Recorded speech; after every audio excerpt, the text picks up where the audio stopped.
Happy birthday মা। Thank you বাবা। Happy birthday মা। এই নাও। কথার মাঝখানে কি তোর কথা বলতেই হবে? তুই দেখছিস না আমি তোর ভাইয়ের সাথে কথা বলছি? সাইডে রাখ তোর গিফট।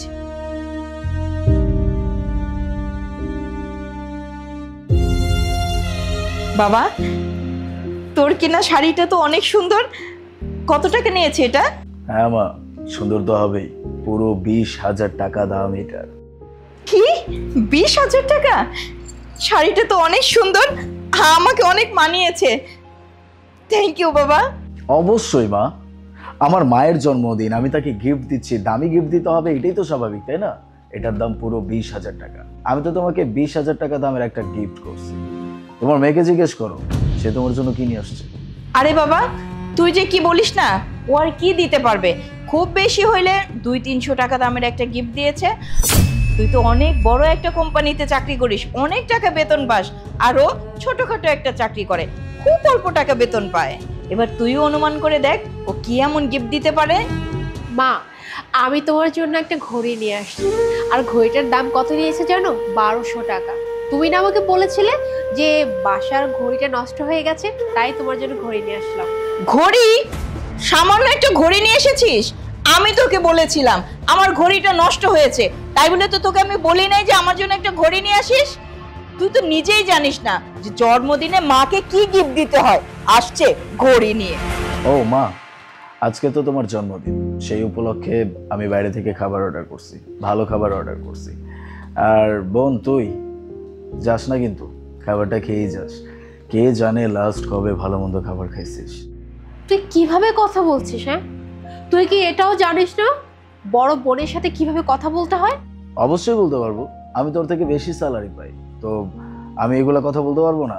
আর মা, তুমি দেখছো সেই কবে থেকে একই পোস্টে, মানে একই স্যালারিতে কাজ করে যাচ্ছে, আমি না বুঝতে পারি না।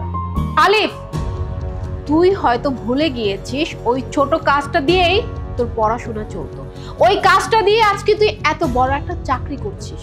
তুই এটা কিভাবে কথা বলছিস আমার ছেলের সাথে? তুই কি ওকে খোটা দিচ্ছিস পরীক্ষার ফি দিয়েছিলি বলে? তোর কাছে যখন টাকা ছিল তখন তুই আমার ছেলের পরীক্ষার ফিস দিয়েছিস, আর তোরটা তুই যখন লেখাপড়া করেছিস তোর এই স্কুলের ফি তো আমি দিয়েছি।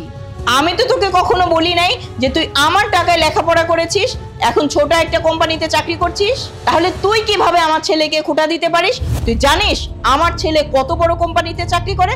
ও যদি ইচ্ছে করে না তাহলে সব টাকা তোর মুখের উপরে ছুঁড়ে মারতে পারে। শোন, আজকে যা বলার বলেছিস, আর কখনো এই ধরনের কোনো কথা বলবি না, ঠিক আছে?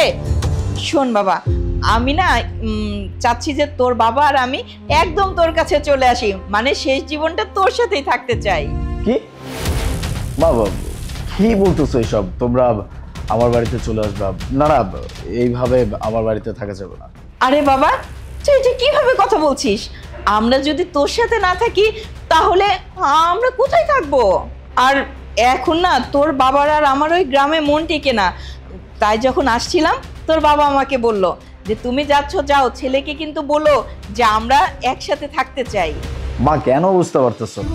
আমার তো একটা পার্সোনাল লাইফ বলতে কিছু আছে, তাই না?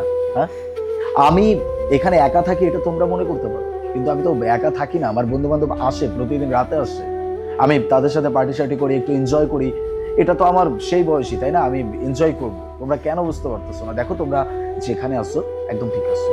আলিফ, এটা তুই কি বলছিস? হ্যাঁ, মা বাবা তোর সাথে থাকতে চেয়েছে, তুই রেখে দে, সমস্যা কোথায়? আচ্ছা, তোর পার্সোনাল লাইফ কি মা বাবার থেকে অনেক বেশি বড় হয়ে গেল? তুই কি ভুলে যাচ্ছিস যে এই মা বাবাই তোকে ছোটবেলা থেকে লালন পালন করে এত বড় করেছে? তুই মা বাবার জন্য সামান্য স্যাক্রিফাইসটুকু করতে পারবি না? এই চুপ থাক তো, প্লিজ চুপ থাক। জ্ঞান দিতে আসছে আমাকে। তোর যদি এত মন চাই তো তুই সঙ্গে করে রাখ না, আমাকে কেন বলতেছিস? আমি পারবো না। বাবা, তুই এভাবে কথা বলছিস কেন? তুই তো জানিস তোর বাবা আর আমি তোকে কতটা ভালোবাসি। মা দেখো, এখানে ব্যাপারটা ভালোবাসা না, ঠিক আছে? এখানে ব্যাপারটা হচ্ছে সময়। আমার এখন সময়, এনজয় করার সময়। আমি এই সময়টা তোমাদের সাথে থেকে নষ্ট করতে চাচ্ছি না, এটা তোমাদের বুঝতে হবে। আর বাকি রইলো টাকার কথা। আমি তো তোমাদেরকে প্রতিনিয়ত টাকা দিচ্ছি নাকি? সেটা নিয়ে খুশি থাকো না, আমার কাছ থেকে দূরে থাকো। যেখানে আসছো ভালো আসছো। আরে বাবা শোন, আরে আমার কথাটা তো শোন। থাক মা, তুমি মন খারাপ করো না।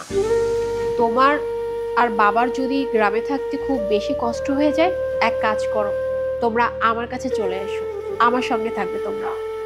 না না মা, আমরা তোর সাথে কিভাবে থাকবো? তুই একটা ছোটখাটো চাকরি করিস, আর মাস গেলে বেতনও তো অল্প টাকা পাস। আর তাছাড়া আমি আর তোর বাবা যদি তোর কাছে চলে আসি, তুই খরচ কিভাবে দিবি?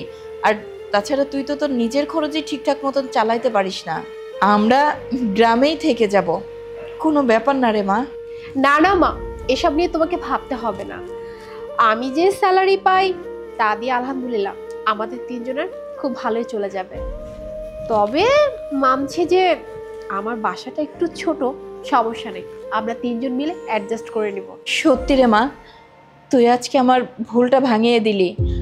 আমি ভাবতাম তোর ভাই, ও নিশ্চয় সারাটা জীবন আমাদেরকে ওর কাছে রাখবে, ভালোবাসবে, কিন্তু সেটা আর হলো না। আমরা শুধু শুধু ওকে এত বেশি ভালোবাসতাম। আসলে আমারই ভুল। আমি হীরাকে কয়লা ভেবেছিলাম আর কয়লাকে হীরা ভেবেছিলাম। তুই আমাকে ক্ষমা করে দিস মা। আল্লাহর কাছে দোয়া করি আল্লাহ তোকে বাঁচিয়ে রাখুক।